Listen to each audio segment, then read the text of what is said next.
In Syria, can US rockets stop Bashar al-Assad's killing machine, or will they just make things worse? And in Gaza, can anyone or anything stop Israel from shooting and killing Palestinian protesters? We'll debate both those issues in this UpFront Middle East special.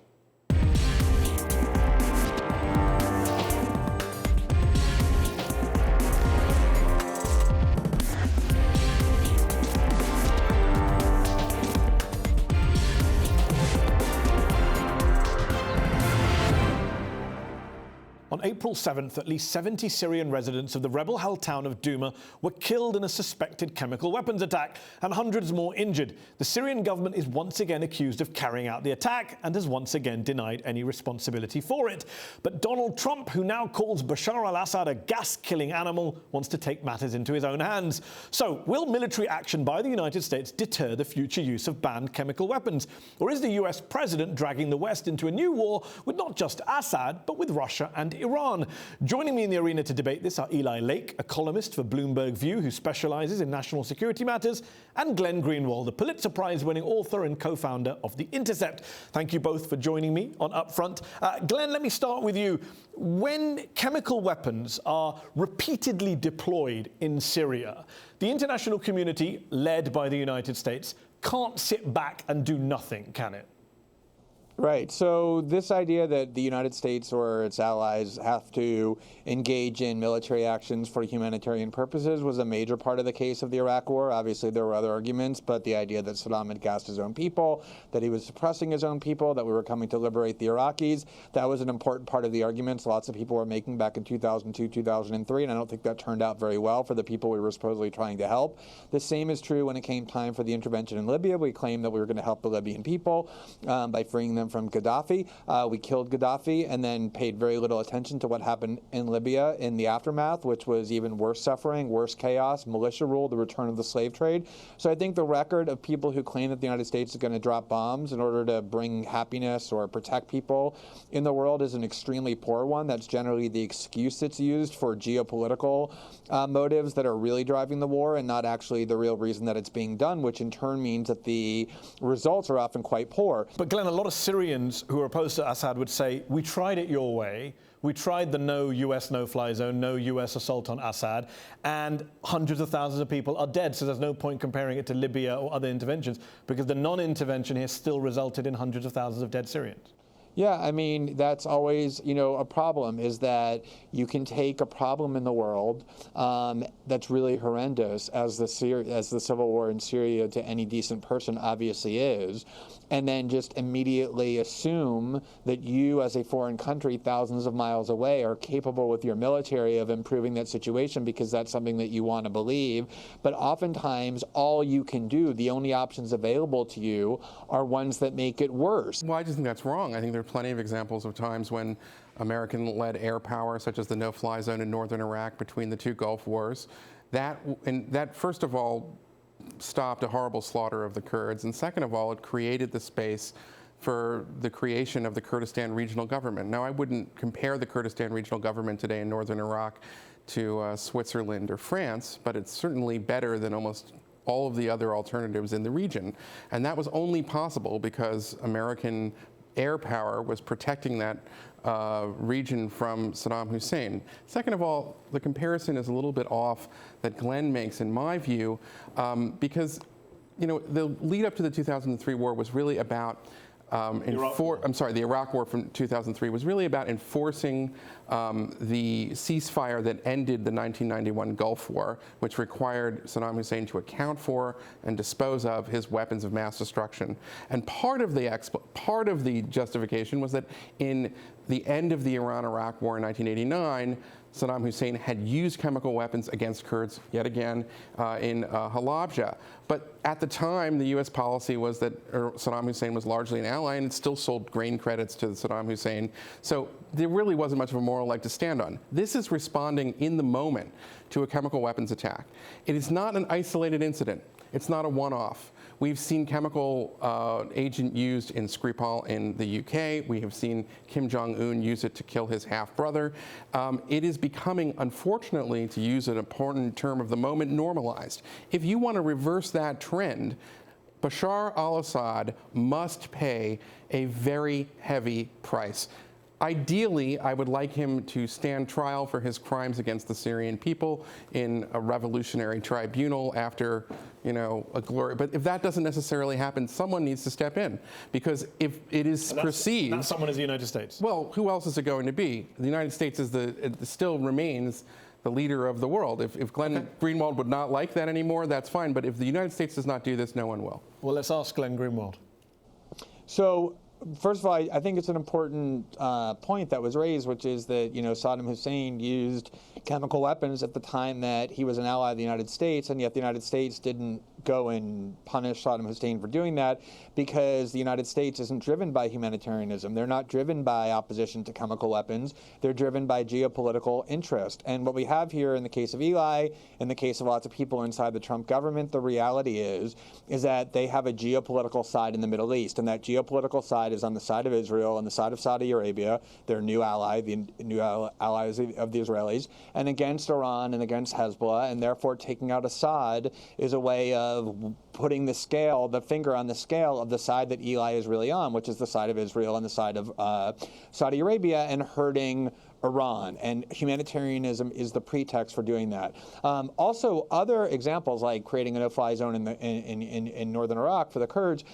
In this case, what we have is a country where there is a very serious military presence on the ground of a nuclear-armed country called Russia, so that if we start doing the sort of thing that would be necessary to cripple Assad's air force or to in any way harm Assad, we're going to be not only bombing Syrian military installations, but killing lots of Russians as well.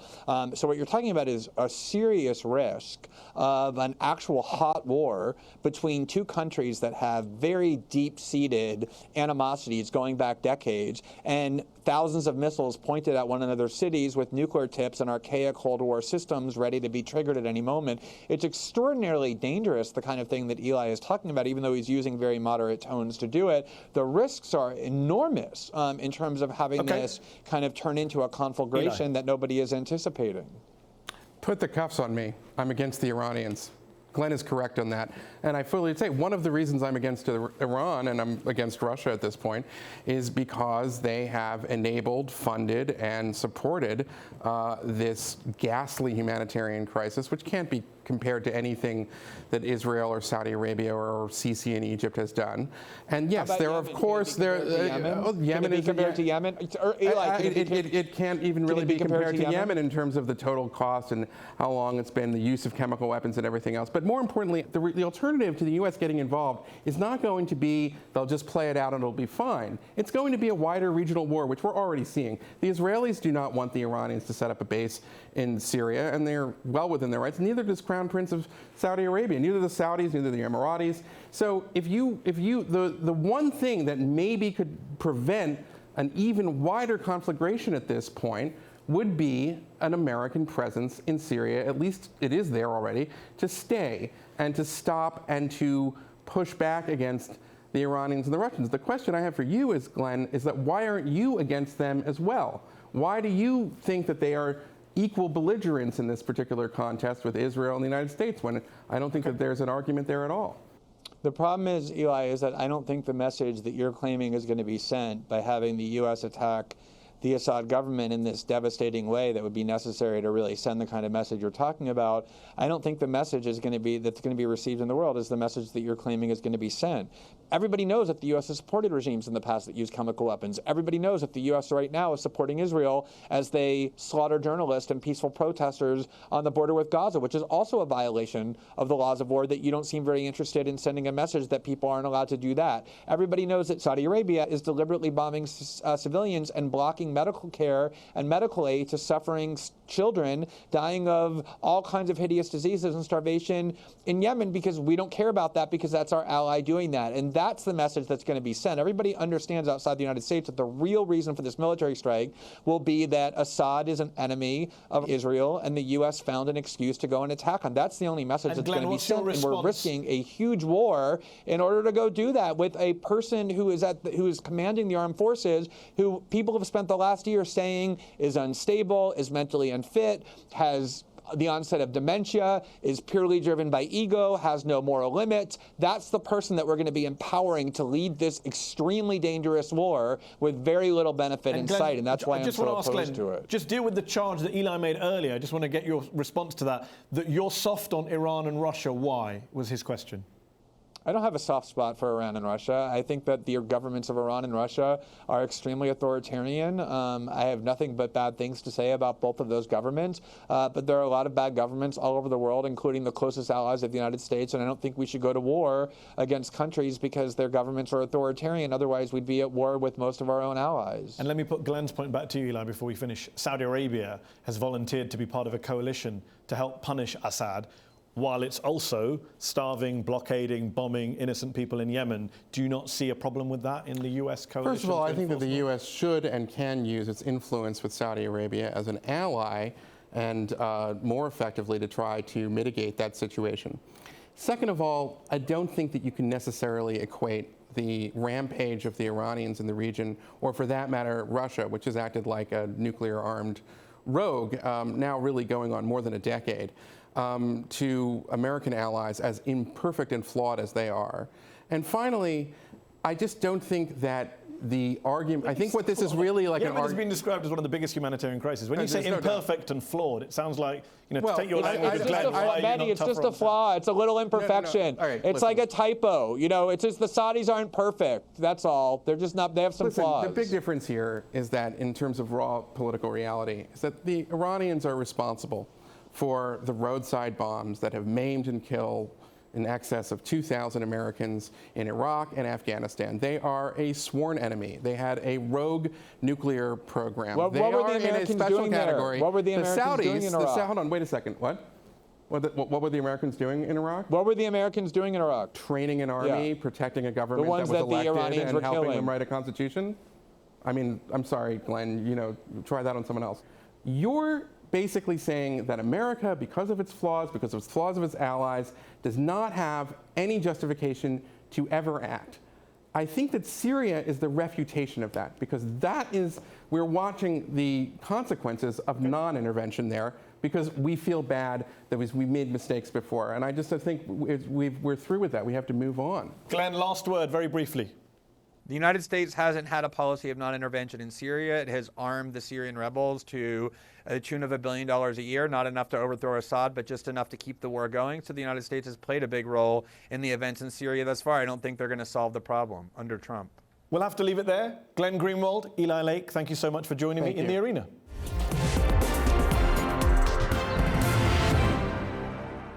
The United Nations has called it deplorable. The Palestinians have called it a massacre. In just the past 2 weeks, Israeli forces have killed over 30 Palestinians and injured more than 2,700 along the border between Israel and the occupied Gaza Strip, as tens of thousands of protesters gather to commemorate the Great March of Return. Multiple reports have cited unarmed Palestinian civilians, including journalists and children, being shot and even killed by Israeli snipers. But Israeli officials have insisted the protests are, quote, organized terrorist activity linked to Hamas. So, will Israel continue attacking civilians in the upcoming protests? Will the world do anything about it? And how significant of a role is Hamas really playing on the Palestinian side? Joining me to debate this from Los Angeles, Yousef Munayyer, Executive Director of the US Campaign for Palestinian Rights, and from Tel Aviv, Danny Ayalon, former Israeli Deputy Foreign Minister. Thank you both for joining me in the arena. Danny, let me start with you. The Israelis have killed more than 30 Palestinians over the last couple of weeks, including people who are unarmed, including teenagers, including a journalist wearing a press jacket saying press on it. Did they all deserve to die in your view? Nobody deserves to die, Mary, but unfortunately what we see here that the Hamas is in a very, very barbaric way, I would say, really heinous war crimes, are using civilians as human shields, and they embed among them terrorists, snipers, some who carry explosive charges, and most of those that were killed were Hamas terrorists, and the responsibility is with Hamas. If they would just forget this war on Israel, recognize Israel, understand that we are there to stay, then I believe we can really do a lot of things together in a peaceful way. Yousef Munayyer, most of the people who were killed were Hamas terrorists. Hamas is to blame, says Danny Ayalon. Look, unfortunately, the Israelis think that you can shoot protesters on video and just scream Hamas at that, and suddenly that becomes okay. Unfortunately, that's not how it works. And we have seen lots of documented evidence on video of Palestinian protesters who were shot when they were in no way posing any imminent threat to life to anyone on the other side of the fence. So it's very clear here what is going on. Palestinians are protesting for their basic rights, rights which are systematically denied by Israel, including the right to free movement, where millions of people in Gaza are practically indiscriminately denied the right to ever leave by the state of Israel. And to enforce these policies, the Israeli state is willing to use brutal force, even to gun down unarmed protesters and members of the press who are wearing clearly marked identifiers. And I should say that it's not just the individual soldiers who need to be held to account for murders that have been taking place in front of the world to see, but the upper echelons of the Israeli state, which ordered army snipers, 100 of them, to go down to the fence along Gaza and to respond to protesters with lethal force. This is a criminal order, and the international community, I think, is very right to call this out and demand accountability for it. Danny, do you believe the Israeli military has the right to shoot unarmed Palestinians at the border? Well, I would say every country, every sovereign country has the right for self-defense. This is very much anchored in the UN Charter and international law. What we see here is a real flagrant violation. I get that, but I specifically asked about unarmed protesters.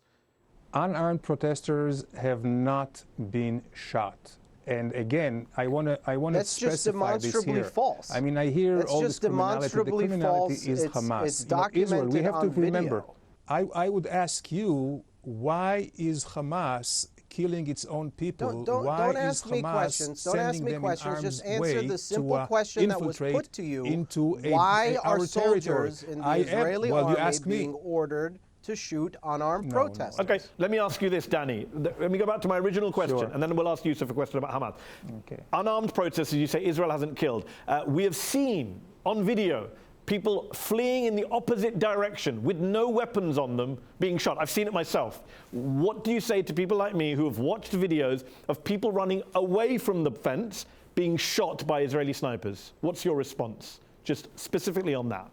Mary, I would say there is no business for them whatsoever to be by the fence. And they were warned. It's a war zone.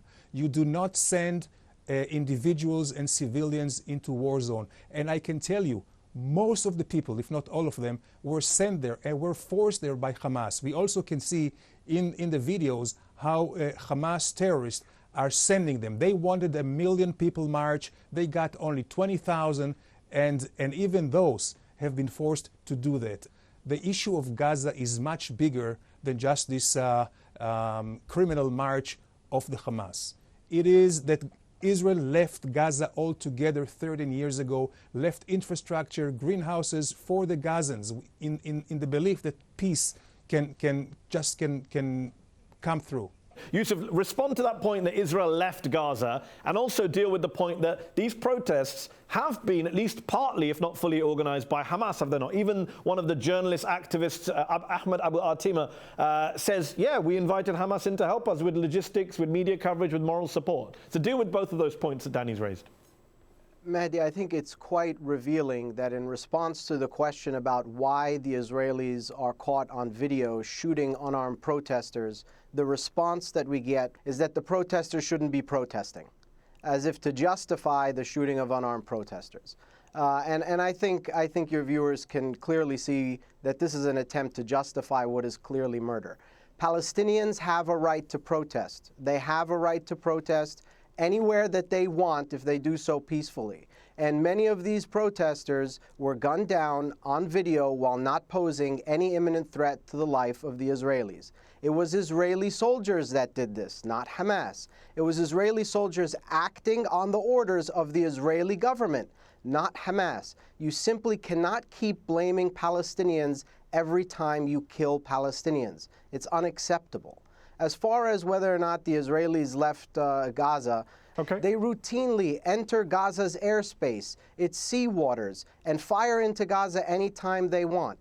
Just because you don't swim in a fishbowl with your fish doesn't mean that you don't control its life. That's the way that Israel exercises its control over Gaza, and it's holding 2 million people there in captivity. Danny, I must stick with this, the purpose of discussion, to talk about the deaths in Gaza. You keep saying they're terrorists, it's Hamas's fault. Forget the protesters for a moment. We had a journalist, Yasser Murtaja, who we all saw pictures of having been shot. He was wearing a press jacket, and he was shot by an Israeli sniper. What was his crime? The crime may not be his. The crime is those who sent him there. But you can't shoot someone to send a message to someone who may or may not have sent them. That's against the law, Danny. Infiltrate. You can't just shoot someone because you don't like who allegedly sent them. What the Hamas terror organization does, Hamas uses human people as shields to shield their terrorists. Among all those who came unarmed, many were armed. Danny, he was a journalist whose organization was vetted by the US. He was not standing in front of a Hamas terrorist. He was shot in cold blood. I mean, those are the facts. Well, I want to say one thing. Israel, which is a clear democracy, and we have self-criticism and we check ourselves all the time. The army is going to do an investigation because they want to do after every operation and shooting. So this is being investigated without any, hiding anything. Yousef, Danny keeps making this point about Hamas, and obviously you disagree, you see it as a deflection, but just deal with the perception point here with Gaza. It is a problem, is it not, for the Palestinian movement, that whatever legitimate protests or struggles they may have, it is a problem that in a place like Gaza, Hamas rules Gaza, and that's always going to be kind of the shadow, that's always going to be the elephant in the room, as it were, that you have this group ruling Gaza, which is regarded as a terrorist organization by many governments in the West, which has a pretty horrific human rights record in Gaza. That's a problem, is it not? You would concede that. Look, anytime you have people who are under occupation and struggling for their rights, and they are being gunned down in very criminal ways, we are going to hear all kinds of excuses to try to whitewash those shootings and that brutal repression of people rising up. And the use of this argument to try to deflect and excuse the killing of Palestinians in the Gaza Strip is disgraceful in my view. And unfortunately, this is something that has been used for a long time and will continue to be used and should not be accepted. Danny Ayalon, obviously you don't think the Israeli military did anything wrong, but just from a perception point of view, for Israel's reputation, this last few weeks and the coming weeks, pretty bad. Surely you would concede that. You have human rights organizations lining up to point out that you're possibly committing war crimes. UN human rights officials are saying the same thing. Western journalists are going there and seeing this for themselves. The video footage is everywhere. And you have your defense minister saying nobody's innocent in Gaza and the troops should be commended for killing these people. That's not a good look for Israel, what you call a clear democracy. Surely you'd concede that much. Absolutely. I would concede that much. The pictures are not very rosy, and certainly we do not like to see these pictures. But again, we have to see the broader context, and not any country in the world, including all those countries, Western democracies that criticize us, would not allow a stampede on their borders. Well, those countries aren't occupying the lands on their borders, by the way. Well, first of all, this is still under debate, the disputed areas. But with Gaza, certainly we left Gaza to the last inch. And I think Hamas, they try any provocation against us, and knowing that we will have to defend ourselves. And just on a factual point, the UN says Gaza is still occupied. I know you said it's up for debate. Last word, Yousef Munayyer, what's going to happen in the next few weeks? These protests are going to continue. What do you see happening? I think these protests are going to continue, and I think they're inspiring for Palestinians who are looking at mass popular mobilization as a way to continue to resist and demand their rights. I have a very simple message for Mr. Ayalon and the Israelis. If you don't like to see these images of Israeli soldiers shooting unarmed protesters and members of the press, you should simply stop shooting unarmed protesters and members of the press. Yousef Munayyer, Danny Ayalon, we'll have to leave it there. Thank you both for joining me in the arena. That's our show. Up Front will be back later this year.